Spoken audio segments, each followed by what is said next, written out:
దేశానికి మాణిక్యం లాంటి పథకం భూభారతి అని తెలంగాణ రెవెన్యూ శాఖ మంత్రి పొంగులేటి శ్రీనివాసరెడ్డి తెలిపారు. ఖమ్మంలో నిర్వహించిన సమావేశంలో ఆయన ఈ వ్యాఖ్యలు చేశారు. ప్రతి రెవెన్యూ విలేజ్ లో ఇంటింటా సర్వే చేపట్టినట్టు చెప్పుకొచ్చారు. భూభారతి చట్టం ప్రజల చట్టంగా పేర్కొన్నారు. కార్యాలయాల చుట్టూ రైతులు తిరగకుండా చేస్తున్నట్టు వెల్లడించారు మంత్రి. ఈ రోజు నుంచి రాష్ట్ర వ్యాప్తంగా ఉన్న ప్రతి రెవెన్యూ విలేజ్ లో రెవెన్యూ అధికారులే ఎంఆర్ఓ స్థాయి అధికారులు వారి టీము మీ ఇంటికే వస్తారు, మీ రెవెన్యూ గ్రామాలకే వస్తారు. ఏ ఆఫీసు చుట్టూ ఎవరు వెళ్ళనవసరం లేదు. ఈ చట్టం మీ చుట్టంలాగా మీ దగ్గరికి రాష్ట్ర వ్యాప్తంగా ఈ రోజు నుంచి మీకు పంపించడం జరిగింది. ఆగస్టు 15వ తారీఖు నాటికి మీ భూమి సమస్యలని ఈ భూభారతి చట్టం మన ప్రజా ప్రభుత్వం ద్వారా తీసుకొచ్చిన చట్టం ద్వారా మీ సమస్యలన్నీ పరిష్కారం అవుతున్నాయి.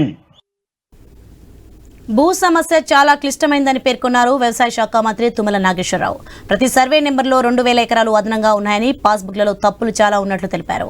గత ఎన్నికల్లో చెప్పినట్టు అధికారంలోకి రాగానే ధరణిని బంగాళాఖాతంలో వేశామన్నారు తుమ్మల. ఈ ధరణిని బంగాళాఖాతంలో వేస్తామని చెప్పి ఏదైతే పెద్దలు పాదయాత్రలో చెప్పారో దాని ప్రకారంగా వేశాం.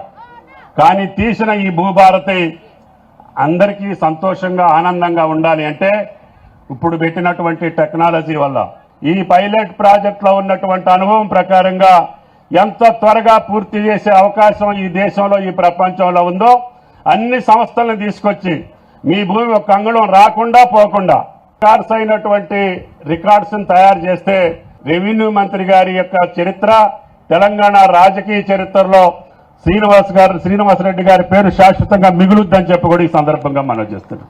మాకు రాజకీయం శాశ్వతం కాదు, అధికారం అంతకంటే శాశ్వతం కాదు. మీరు సంతోషంగా ఉండాలని ఏకైక ప్రాతిపదిక మీద అన్ని విషయాల్లో కూడా ధైర్యంగా ఏ ప్రభుత్వం ఎవరు తలపెట్టనటువంటి కార్యక్రమాల్ని రేవంత్ రెడ్డి గారి ఆధ్వర్యంలో మీ కేబినెట్, మీ మంత్రివర్గం, మీ ప్రభుత్వం చేస్తుంది.